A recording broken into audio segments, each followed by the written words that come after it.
Lu mau besok itu temanya apa minggu?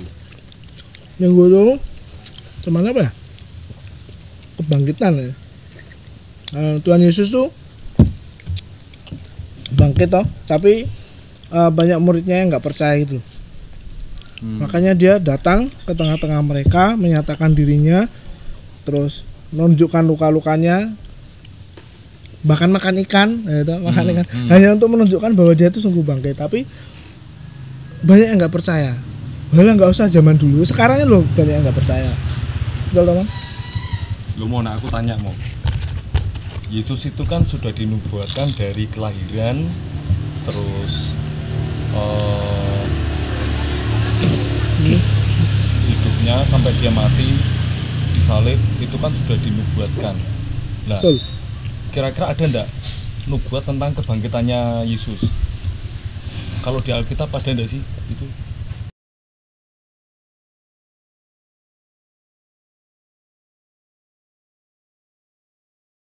Ada. Yang maksudnya dari perjanjian lama, perjanjian baru. Ya, Harusnya perjanjian lama karena waktu di Injil besok itu, di Injil besok hari Minggu itu, Tuhan Yesus kan menjelaskan pada para rasulnya, menjelaskan isi Alkitab bahwa Mesias itu harus menderita, wafat dan bangkit gitu kan. Nah, cuma tidak dijelaskan di sana dari mana saja, dari buku apa aja, dari kitab apa aja. Tuh. Nah, mungkin kalau pertanyaanmu tentang itu bisa di Mazmur 16 ayat 10 juga ada. Di sana dikatakan seperti ini. Saya kamu lah ya. Pokoknya tentang buat kebangkitan Yesus. Iya, kalau kelahiran, kematian kan ada, sudah kebangkitan ada. Sering dengar. Jadi gini, kebangkitan di Kristus tuh tidak langsung nanti Tuhan Yesus akan bangkit nggak ada tertulis di Alkitab, tetapi kita harus mengolahnya. Ada dari rangkaian dari beberapa nas. Nah, itu akhirnya diambil kesimpulan bahwa Mesias harus menderita, wafat dan bangkit. Nah, ini contohnya di Mazmur 16 ayat 10. Dikatakan di sana, sebab engkau tidak menyerahkan aku ke dunia orang mati dan tidak membiarkan orang kudusmu melihat kebijaksanaan. Nah, ya kan di sini kan sudah jelas bahwa Tuhan itu tidak menyerahkan engkau, di sini engkau ya. Tidak menyerahkan aku ke dunia orang mati dan tidak membiarkan orang kudusmu melihat kebijaksanaan. Jadi di sini ada indikasi bahwa dia tidak mati selamanya. Ya dia harus mati, memang dia mati, tetapi tidak terus-terusan mati gitu. Tapi dia bangkit. Itu yang dari Mazmur 16. Kemudian dari Yesaya 53 ayat 10. Di sana dikatakan, tetapi Tuhan berkehendak meremukkan dia dengan kesakitan. Apabila ia menyerahkan dirinya sebagai korban penebus salah, ia akan melihat keturunannya, umurnya akan lanjut, dan kehendak Tuhan akan terlaksana olehnya. Di sini kan jelas lagi. Di sini katakan gini, Tuhan berkehendak meremukkan dia dengan kesakitan. Sudah terjadi, atau Tuhan Yesus harus menderita remuk apabila dirinya diserahkan sebagai korban penebus salah. Korban, namanya korban penebus salah, dia tuh harus mati. Mau jenis korban, namanya korban harus mati loh. Korban lari ya nggak lucu tuh. Korban mati. Tetapi di sini juga katakan ia akan melihat keturunannya loh. Yang sudah mati kok bisa melihat keturunannya? Itu bisa terjadi kalau dia bangkit. Nah, ini sudah ada. Keturunannya tuh maksudnya gimana? Keturunan tuh bukan keturunan anak-anak lahir dari istrinya atau bukan gitu ya. Maksudnya keturunan itu ada keturunan dari iman. Keturunan iman. Dia mereka yang percaya. Maka kita disebut saudara-saudara kan karena kita keturunan Allah gitu, anak-anak Allah. Keturunan dalam iman. Jadi jangan diartikan secara harfiah gitu loh. Nah, di sini dikatakan, ia akan melihat keturunannya, umurnya akan lanjut, kehendak Tuhan akan terlaksana olehnya. Itu bisa terjadi kalau dia bangkit. Nah, terbukti Tuhan Yesus sendiri bangkit. Ini yang kedua. Kemudian yang ketiga dari Hosea, ini lebih jelas lagi. Hosea bab 6 ayat 2. Dikatakan di sana, ia akan menghidupkan kita sesudah 2 hari. Pada hari yang ketiga, ia akan membangkitkan kita dan kita akan hidup di hadapannya. Nah, di sini kok kita membangkitkan kita, menghidupkan kita. Kita itu siapa? Hosea itu berbicara tentang Israel, tentang kaumnya. Kaum yang sedang dirundung kedukaan, dirundung keputusasaan. Ya sama kayak para rasul tuh. Para rasul ditinggal Tuhan Yesus mati kolang kabut tuh. Ada yang nggak percaya, bingung, lari mana yang para rasul yang setia sampai akhir di kayu salib. Tidak ada tuh. Cuma Yohanes tuh. Mereka ketakutan bersembunyi, kehilangan harapan seperti murid yang jalan ke Emmaus, putus asa. Tapi ketika dia melihat Tuhan Yesus, bangkit semangatnya. Jadi orang-orang yang dikatakan dalam Hosea tadi adalah orang-orang Israel yang kehilangan semangatnya, kehilangan imannya, kalang kabut. Nah, ini hanya bisa diselesaikan, dipulihkan oleh Tuhan sendiri. Dengan apa? Ketika Tuhan bangkit. Nah, terbukti hari ketiga kedukaan mereka, kekecewaan mereka sembuh melihat Tuhan yang bangkit. Gitu loh. Itu sudah tertera dalam Alkitab Perjanjian Lama. Ya memang tidak tertulis sana nanti namanya Yesus, kemudian dia akan bangkit hari ketiga. Jelas gitu, terus menderita mau mati itu di mana? Di Getsemani. Pokoknya detail sampai namanya enggak ada kayak gitu.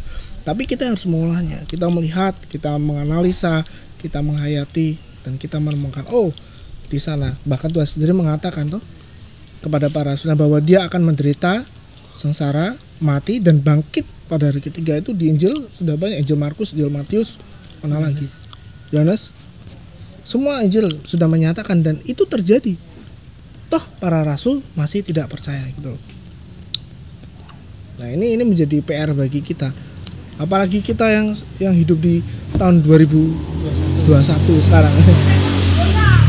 Yang meragukan waktu tentang Yesus Tuhan. naik ke surga itu memang banyak disaksikan ya. Banyak menyaksikan. Kalau tidak ada yang menyaksikan tidak akan tertulis loh. Nah, pertanyaannya, kok bisa mereka akhirnya banyak yang berkumpul terus menyaksikan itu?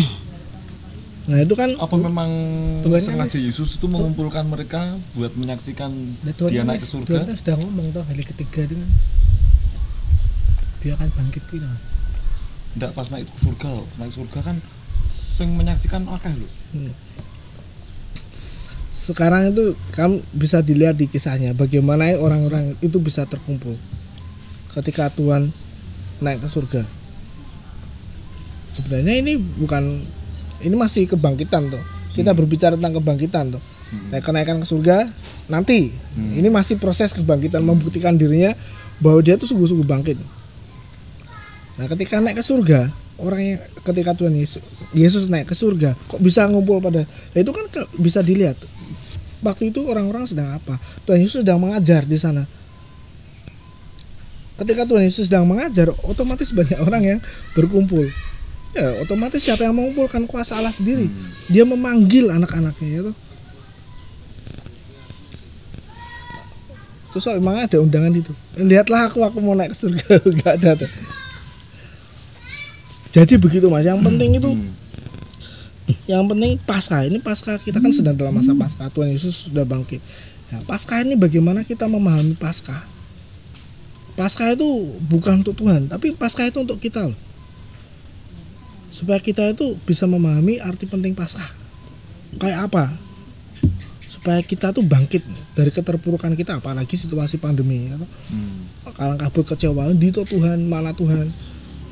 Tuhan kok nggak membantu saya? Tuhan kok dunia ini kok digitukan? Tuhan kok kejam, membiarkan ini semua terjadi?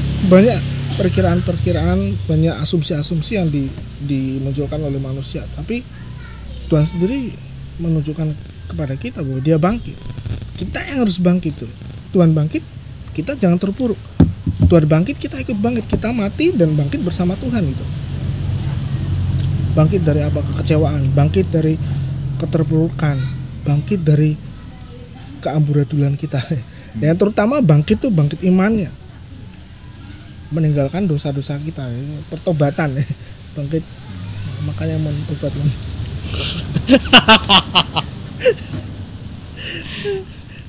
Ya kalau Paskah nggak ada pertobatan bersama tuh. Paskah fungsinya Paskah tahu supaya kita mau tuh bertobat. Maka dalam Injil hari Minggu lalu juga dikatakan tuh bahwa dalam namanya berita tentang pertobatan dan pengampunan dosa harus disampaikan kepada segala bangsa. Kamu adalah saksinya. Jadi Paskah tanpa pertobatan itu percuma. Paskah karena kita percaya Tuhan bangkit. Kita percaya kita bangkit bersama Tuhan. Tuhan mengatakan barang siapa berbahagialah mereka yang percaya. Mereka tidak melihat namun percaya. Nah, itu karena apa? Karena iman. Nah, iman tidak diwujudkan dalam pertobatan itu percuma. Dan mengatakan pertobatan, pengampunan dosa. Kita mau atau tidak? Kita bangkit dari dosa-dosa kita, masuk ke dalam pertobatan, membenahi hidup kita. Jadi kita yang menyalibkan diri kita dari kedosaan kita, ya sekarang kita bangkit dalam kemenangan bersama Tuhan. Kalau katakan kamu adalah saksi-saksinya, tapi kita sendiri tidak berbuat gimana? Katanya kita saksi Tuhan Yesus, tapi nggak ada pertobatan dalam hidup kita. Perdowai.